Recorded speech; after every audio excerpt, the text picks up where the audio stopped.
So let's talk about this guy. Oh, there he is. He's one of my favorite characters, and we literally created him the night before we shot this. How are you, man? I'm good. Good to see you again. How you been? Everything good?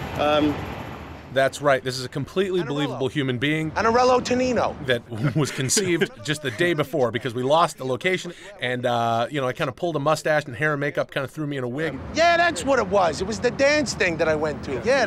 Who's that girl you were always with? His name is Anarello Tonino. That's based on my parents' names. And the other thing is there's a little bit of a city affect here that we're like, would this read as Canadian? But there are people like this in Toronto for sure. Jen was telling her father. She was telling me. Apparently you guys whipped up quite a number.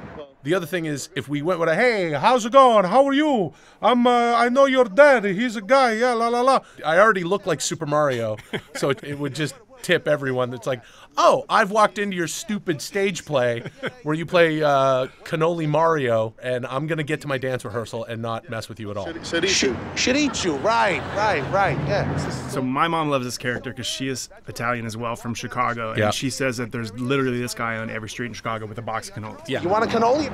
Really? Go ahead. The government puts them there in Chicago to, you know, keep the goodwill. There's a guy with cannolis on every street corner.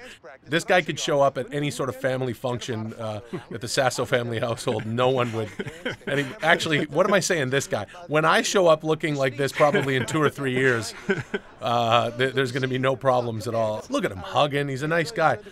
Yeah. Appreciate it, man. I have a canola. I appreciate it, though. Yeah. Had a dance practice. All right, you got to get going. Maybe I'll come by. You want me to come by? Do you remember that earlier wig you tried on where you looked a lot like Carmine Ragusa? Yeah, and good pull. For those who don't know the big ragu, you can Google that.